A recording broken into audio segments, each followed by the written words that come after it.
एक मामूली भेड़िया अचानक जंगल का राजा कैसे बन गया। बहुत पुरानी बात है। जंगल में चंद्रू नाम का भेड़िया रहता था। वह बहुत ही लालची और डरपोक था। एक रात भूख के मारे वो पास के एक गांव में घुस गया। कहीं से कुछ खाने को मिल जाए, पेट में चूहे दौड़ रहे हैं। लेकिन तभी गांव के कुत्तों ने उसे देख लिया और भौंकते हुए उसके पीछे पड़ गए। जान बचाने के लिए भेड़िया बदहवास होकर भागता है। भागते भागते अंधेरे में उसका पैर फिसलता है और वो सीधे धोबी के आंगन में रखे नीले रंग से भरे ड्रम में थप की जोरदार आवाज के साथ जा गिरता है। बचाओ, ये कुत्ते तो मुझे खा जाएंगे। चंद्रू पूरी रात उस ड्रम में छुपा रहा। जब बाहर निकलता है तो उसका पूरा शरीर नीले रंग से ढक चुका होता है। जब वो बाहर निकला तो उसने खुद को नदी के पानी में देखा। वो सिर से पैर तक नीला हो चुका था। उसने सोचा, ये तो कमाल हो गया। अब मैं जंगल में सबको डरा सकता हूँ। और यहीं से शुरू होती है जंगल को धोखा देने की एक नई चाल।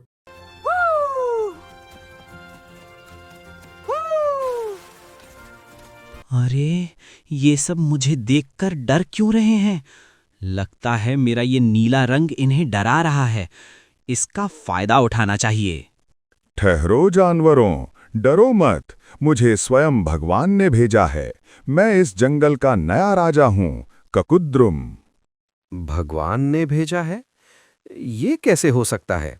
मैं इस जंगल का राजा रहा हूं।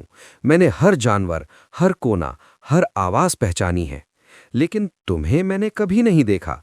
तुम्हारा रंग अजीब है, चाल अलग है और बोलने का अंदाज भी किसी साधारण जानवर जैसा नहीं लगता। अगर सच में भगवान ने तुम्हें भेजा है तो कोई निशानी दिखाओ, क्योंकि जंगल का राजा बनना कोई खेल नहीं, ये जिम्मेदारी, ताकत और सच्चाई का इम्तिहान होता है। प्रभु, अगर सच में आपको भगवान ने भेजा है तो हमें आपकी आज्ञा का पालन करना स्वीकार है। हम जंगल की शांति नहीं बिगाड़ना चाहते। आप बताइए, हमें क्या करना होगा? क्या कोई नियम बदले जाएंगे या कोई परीक्षा देनी होगी ताकि हम आपके सच्चे सेवक बन सकें? अब से तुम सब मेरे लिए शिकार करोगे और मेरी सेवा करोगे। और हाँ, इस जंगल के सभी भेड़ियों को यहाँ से निकाल दो। वो बहुत शोर मचाते हैं। ये तो अजीब बात है। मैंने ऐसा जानवर कभी नहीं देखा। और ये अपने भेड़ियों को क्यों निकाल रहा है? दाल में कुछ काला है। कई दिनों तक चंद्रू बिना किसी डर के मजे में रहा। पूरा जंगल उसके झूठे रुतबे के आगे सिर झुकाता था। शेर, जंगल का असली राजा, उसका सेनापति बनकर उसके इशारों पर चलने लगा और बाघ उसकी रक्षा में हर समय तैनात रहता था। अपनी चालाकी को छुपाने के लिए चंद्रू ने एक और बड़ी साजिश रची। उसने अपने ही भाई बंधुओं यानी कि जंगल के सारे भेड़ियों को जंगल से बाहर भगा दिया ताकि कोई उसकी असली पहचान न पहचान सके। जंगल में अब हर जगह बस उसी का हुक्म चलता था, लेकिन धोखे की उम्र ज्यादा लंबी नहीं होती। खरगोश भाई, मुझे इस नीले राजा पर जरा भी भरोसा नहीं हो रहा।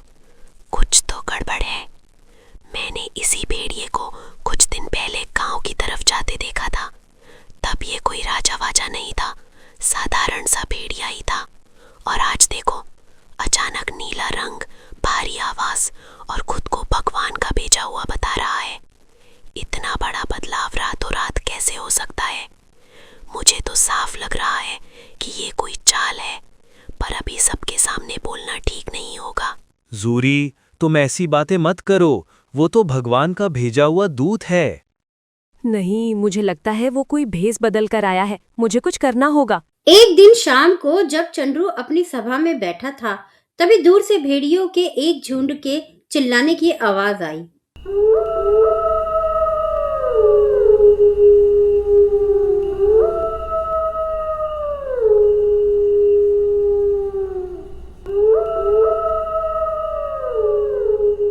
बस, अब बहुत हो गया। सब डर में जी रहे हैं और ये नीला राजा सबको मूर्ख बना रहा है। अब इसकी असली पहचान सामने लानी ही होगी। अगर ये सच में भगवान का भेजा हुआ है तो सच्चाई से डरने की जरूरत नहीं होगी। आज सच बोलेगा और झूठ बह जाएगा। जूरी ने चुपचाप सभा के बीच में जाकर अपनी सूंड से चंद्रू राजा के ऊपर थोड़ा सा पानी छिड़क दिया। अरे ये क्या? ठीक उसी समय भेड़ियों की आवाज और तेज हो गई।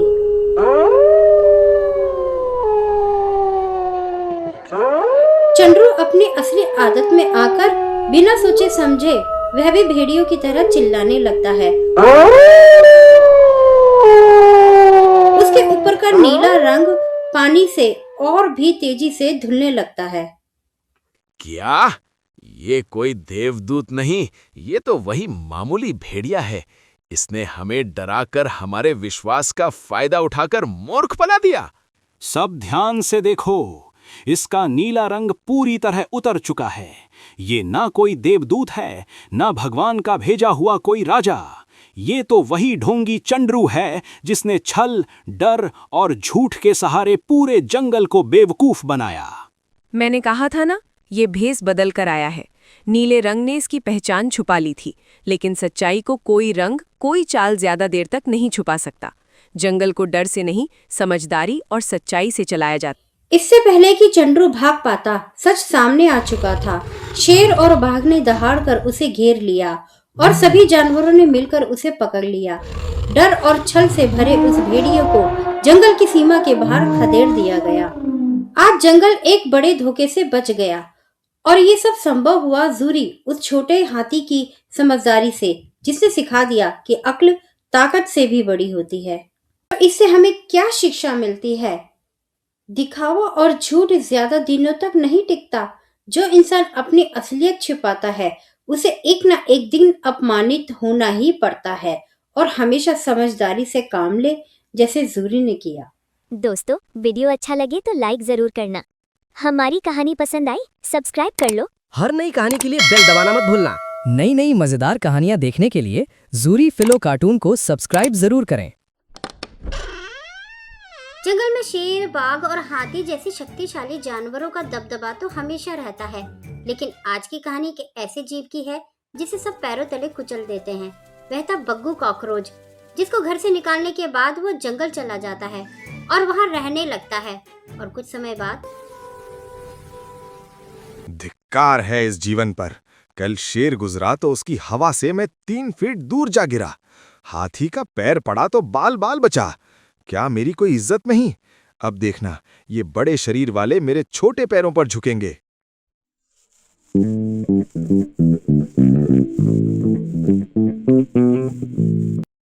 लोमड़ी मौसी, सुना क्या?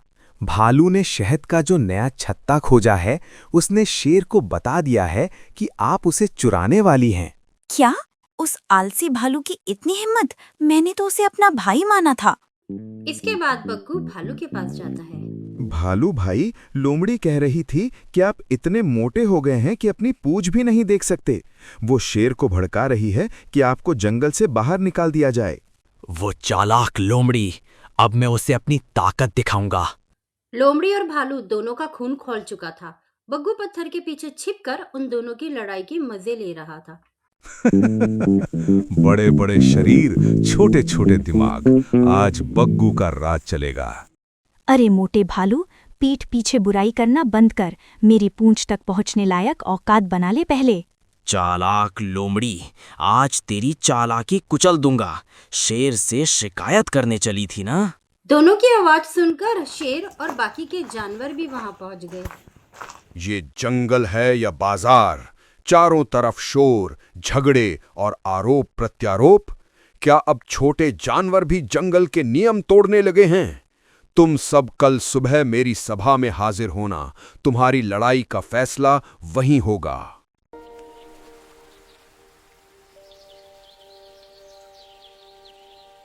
महाराज, मैं निर्दोष हूँ। ये भालू मुझ पर झूठा इल्जाम लगा रहा है। मैंने तो हमेशा जंगल की शांति चाही है। झूठ बोलना तो इसकी आदत है महाराज। इसी ने सबको मेरे खिलाफ भड़काया। मुझे जंगल से बाहर निकलवाने की साजिश इसी ने रची है। बग्गू, पूरे जंगल में तुम्हारा नाम गूंज रहा है।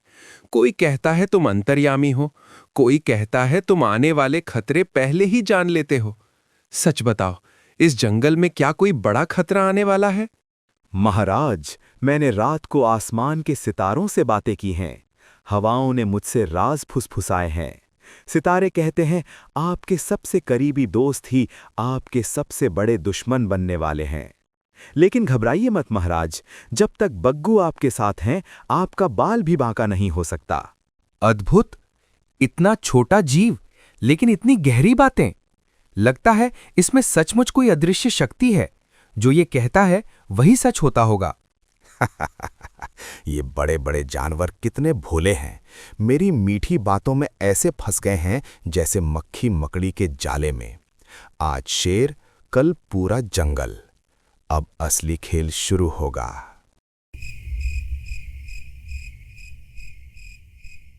आज से बग्गू मेरा निजी सलाहकार होगा। जंगल का कोई भी बड़ा फैसला पहले इसकी सलाह से लिया जाएगा। शेर के शब्द सुनते ही पूरे जंगल में फुसफुसाहट फैल गई। छोटे जानवर डर गए और बड़े जानवर सोच में पड़ गए। सुना तुमने? इतना सा कॉकरोच अब शेर को सलाह देगा। शायद सच में इसमें कोई शक्ति हो, वरना शेर कभी ऐसा फैसला नहीं करता। अब बग्गू ने अगला दाव चलने की ठानी। महाराज, मुझे सितारों से एक और संकेत मिला है। जो जानवर ज्यादा सवाल करता है वही सबसे पहले धोखा देता है। तो क्या आप मुझ पर शक कर ले? मैं किसी का नाम नहीं लेता, लेकिन संकेत कभी गलत नहीं होते। अब जंगल में डर बैठने लगा। हर जानवर सोचने लगा, अगला नंबर मेरा तो नहीं। महाराज, अगर भग्गू कह रहा है तो इसमें कुछ न कुछ सच्चाई जरूर होगी। जिस बग्गू को कभी पैरों तले कुचला जाता था, अब वही सब पर हुक्म चलाने लगा। वाह बग्गू, आज सब मुझसे डर रहे हैं। कल ये सब मेरे इशारे पर नाचेंगे। लेकिन सच्चाई ज्यादा दिन छुपी नहीं रहती। जंगल में कहीं न कहीं कोई ऐसा था जो बग्गू के झूठ को समझ चुका था, जिसे पूरा जंगल देवीय शक्ति समझ रहा था। उसकी हर हरकत पर अब एक जोड़ी समझदार आंखें नजर रखी थी। अजीब बात है, ये कॉकरोच हर रात यहीं क्यों आता है और क्यों गुफा की दीवारों से चिपका रहता है? अरे, जब भी शेर, बाघ और भालू गुप्त बातें करने आते हैं, ये सब सुन लेता है। चिंकू, ध्यान से देखो। जिसे सब दैवीय शक्ति मान बैठे हैं, वो दरअसल एक चालाक कान का कच्चा जासूस है। तो इसका मतलब ये सब झूठ था? हाँ, और अब वक्त आ गया है इसकी पोल खोलने का। सुबह का समय, जंगल खुला मैदान। शेर, बाघ, भालू, लोमड़ी और सारे जानवर इकट्ठा होते हैं। सावधान, आज रात कोई भी पूर्व दिशा में नहीं जाएगा। वहां एक भयानक राक्षस आने वाला है। सारे जानवर डर के मारे सिहर उठे। कोई सवाल करने की हिम्मत नहीं कर रहा था। रुकिए महाराज बग्गू, राक्षस का तो पता नहीं, लेकिन आपकी शक्तियों की एक परीक्षा जरूर लेनी है। बताइए, मेरी बंद सूंड के अंदर क्या है, फूल या फल? वो सितारे कह रहे हैं कि अंदर फल है। गलत, मेरी सूंड में तो सिर्फ हवा थी। इतना कहते ही जूरी ने जोर से फूंक मारी। बग्गू हवा में लहराता हुआ दूर जा गिरा। पूरा जंगल सन्नाटा हो गया। गद्दार, तूने हमें आपस में लड़वाया, डराया और बेवकूफ बनाया। आज मैं तुझे... महाराज रहने दीजिए। इसकी सबसे बड़ी सजा यह है कि इसे फिर से उसी गंदगी के ढेर में भेज दिया जाए जहां से यह आया था। अपनी पोल खुलते देख बग्गू मुंह छिपाकर भाग गया।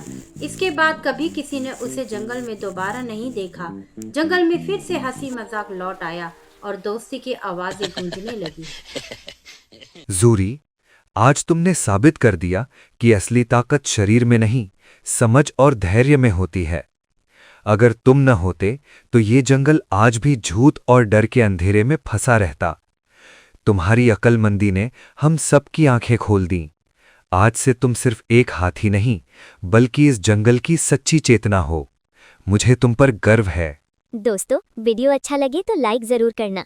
हमारी कहानी पसंद आई, सब्सक्राइब कर लो। हर नई कहानी के लिए बेल दबाना मत भूलना। नई नई मजेदार कहानियां देखने के लिए ज़ूरी फिलो कार्टून को सब्सक्राइब जरूर करें।